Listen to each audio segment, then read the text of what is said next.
Assalamualaikum warahmatullahi wabarakatuh. Berjumpa lagi dengan channel saya. Pada video kali ini saya akan menyampaikan informasi yang sangat baru dan fresh terkait dengan instrumen pemantauan dan evaluasi mutu perguruan tinggi ya. Yang perguruan tinggi ini, yang prodi belum ya, masih berproses. Di manakah kita bisa mendapatkan peraturan tersebut? Ya, silakan teman-teman berkunjung ke website BanPT, kemudian dipilih di sini peraturan. Kemudian pilih lagi yang peraturan BanPT, kemudian teman-teman boleh klik di bagian search, kemudian ketikkan 2024. Oke, di tahun 2024 ini sudah ada 5 per BanPT, 1, 2, 3, 4, 5. Nah, kita lihat yang nomor 5 ini, ya, yaitu tentang instrumen pemantauan dan evaluasi mutu perguruan tinggi untuk perpanjangan status terakreditasi melalui mekanisme automasi. Nah, inilah yang kita tunggu-tunggu, sudah terbit. Nah, di sini teman-teman bisa mengunduh peraturan BanPT-nya, kemudian yang bawah diunduh lampirannya. Oke, kita klik dulu yang peraturan BanPT-nya. Oke, inilah per BanPT-nya. Kita lihat isinya ya. Ke bawah kita scroll. Ada pasal 1, yaitu instrumen pemantauan dan evaluasi mutu perguruan tinggi untuk perpanjangan status terakreditasi melalui mekanisme automasi tercantum dalam lampiran per BanPT ini dan merupakan kesatuan integral dan bagian yang tidak terpisahkan dari per BanPT ini.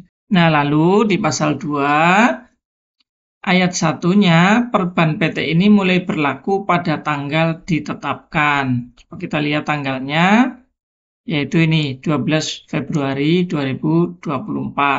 Kemudian di ayat 2-nya, pemberlakuan instrumen PMPT ini untuk perpanjangan status terakreditasi melalui mekanisme automasi sebagaimana dimaksud pada pasal 1 dilaksanakan mengikuti per BanPT 1223 tentang mekanisme penetapan dan pemberlakuan instrumen akreditasi. Ini juga sudah pernah saya buat videonya, nanti teman-teman bisa cek lagi ya.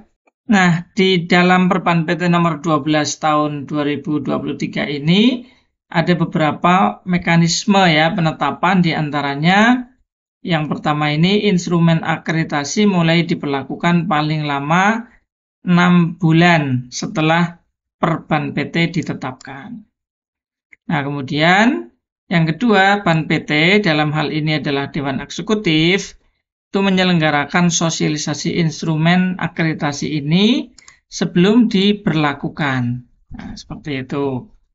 Nah, kemudian yang ketiga, ayat 3-nya ya, pemberlakuan instrumen akreditasi sebagaimana dimaksud pada ayat 2 huruf A, serta prosedur dan tata cara perhitungan dalam instrumen akreditasi sebagaimana dimaksud pada pasal 1 ditetapkan oleh Dewan Eksekutif BanPT.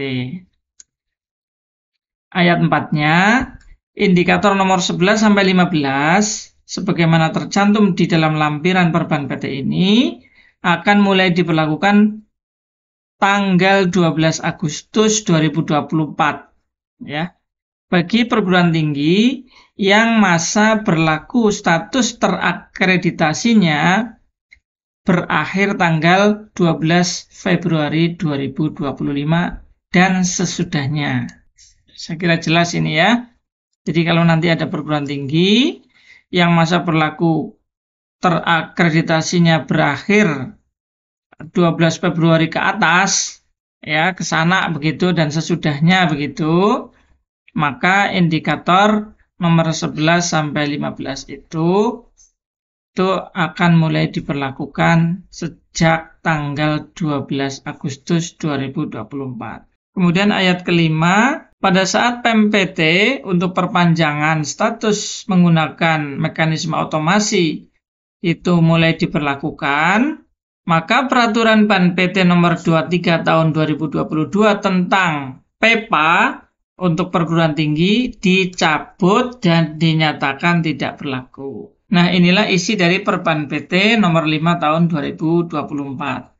Selanjutnya kita akan cek lampirannya. ya. Ada berapa indikator yang diukur ya untuk perguruan tinggi agar bisa lolos automasi gitu ya. Oke, kita buka yang lampiran ini. Baik. Oke, di sini kita baca dulu judulnya, Lampiran Perban PT nomor 5 tahun 2024 tentang instrumen PEM-PT untuk perpanjangan status terakreditasi melalui mekanisme automasi. Nah, di sini instrumennya kita lihat ada berapa indikator. Oke, ternyata ada 15 indikator ya, teman-teman sekalian. Dan di dalam kolom yang sebelah kanan ini ada berbagai macam jenis perguruan tinggi, mulai dari PTN Universitas, PTN Institut, PTS Universitas, PTS Institut, PTN Vokasi, PTS Vokasi, dan juga yang terakhir PTS Sekolah Tinggi. Jadi ada 7 jenis perguruan tinggi yang diatur dalam instrumen PEM-PT ini. Nah, coba kita akan baca satu persatu masing-masing indikator. Kita mulai dari nomor 1 tentang rata-rata persentase penurunan mahasiswa baru untuk program S1, D4, dan D3. Jadi S2 dan S3 di sini di-exclude ya, tidak diikutkan. Nah, dalam 5 tahun terakhir gitu ya. Boleh terjadi penurunan di PTN Universitas asal jangan sampai melebihi 20%.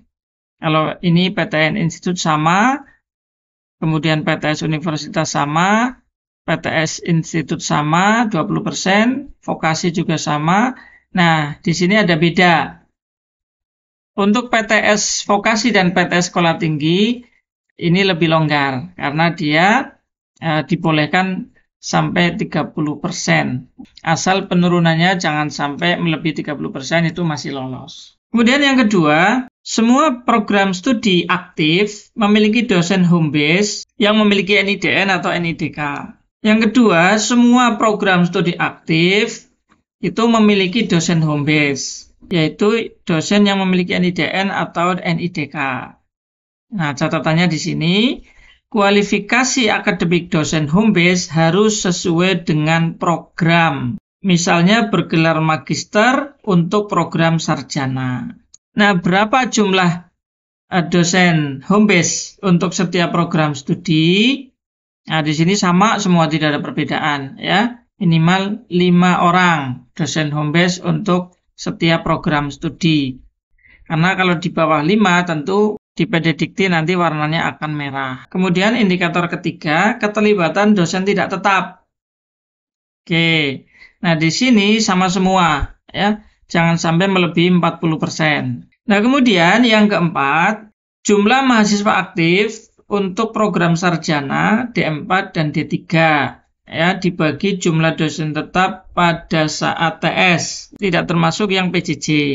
Nah, ini berarti terkait dengan rasio ya, teman-teman sekalian, rasio dosen terhadap jumlah mahasiswa. Nah, ini tidak boleh melebihi 1:40. Artinya kalau ada satu dosen, itu maksimal perbandingannya adalah 40 mahasiswa. Nah, indikator yang kelima ini adalah terkait dengan rata persentase penurunan lulusan ya untuk program sarjana, kemudian D4 dan D3 dalam 5 tahun terakhir. Nah, persentase penurunannya kurang dari atau sama dengan 20% untuk 5 jenis perguruan tinggi mulai dari PTN Universitas, PTN Institut, PTS Universitas, PTS Institut, dan PTN Vokasi. Sementara untuk PTS Vokasi dan PTS Sekolah Tinggi, persentase penurunan jumlah lulusannya kurang dari atau sama dengan 30%. Kemudian indikator ke-6, semua program studi aktif terakreditasi. Nah, untuk semua jenis PT, ini harus 100% prodi-prodinya itu sudah terakreditasi. Kemudian yang ketujuh, untuk jumlah guru besar sekurang-kurangnya 2 orang per program doktor. Nah, di sini tidak berlaku untuk yang PTN Vokasi dan PTS Vokasi. Oke, kita lanjut ke indikator 8. Di sini adalah persentase dosen tetap yang memiliki jabatan akademik guru besar, lektor kepala, lektor, dan asisten ahli. Nah, persentasenya berapa yang dipersyaratkan? Kalau yang PTN Universitas dan Institut serta PTN Vokasi itu minimal 90%. Ya. Tetapi kalau yang PTS Universitas dan PTS Institut minimal 60%, sedangkan untuk PTS Vokasi minimal 45%, terakhir untuk yang PTS Sekolah Tinggi minimal 30%. Nah, kemudian indikator yang ke-9, ini adalah kelulusan tepat waktu. Ya, di sini tertulis kelulusan tepat masa tempuh kurikulum. Dalam kurung, rata pengamatan dalam 3 tahun terakhir untuk 3 angkatan mahasiswa terakhir. Nah, persentase minimal lulus tepat waktu untuk PTN Universitas dan Institut itu 40%. Kemudian untuk yang PTS Universitas dan PTS Institut minimal 35%. Nah, untuk yang vokasi lebih tinggi ya, minimal 50%. Sementara yang PTS Sekolah Tinggi minimal 30%. Selanjutnya indikator yang ke-10, di sini tertulis kelulusan tepat 2 kali waktu tempuh kurikulum. Ya, di sini berarti kalau dimaknai sebagai keberhasilan studi. Ya. Nah, di sini dalam kurung rata pengamatan dalam 3 tahun terakhir untuk 3 angkatan mahasiswa terakhir. Nah, standarnya untuk PTN Universitas, PTN Institut, dan juga PTN Vokasi, keberhasilan studinya minimal 70%. Sedangkan yang lainnya itu minimal 60%. Nah, ke-10 indikator yang sudah kita bahas tadi, ini agak mirip dengan PEPA perguruan tinggi. Namun untuk yang nomor 11 sampai 15, ini adalah penambahannya. Penambahan indikator untuk PMPT. Apa saja? Kita lihat satu persatu. Indikator nomor 11, yaitu persentase keterlibatan mahasiswa aktif dalam memperoleh prestasi mahasiswa tingkat internasional, nasional, atau provinsi. Peringkatnya peringkat 1, peringkat 2, dan peringkat 3. Jadi yang diakui hanya sampai peringkat 3 atau juara 3. Kapan? Pada saat TS saja yang dihitung.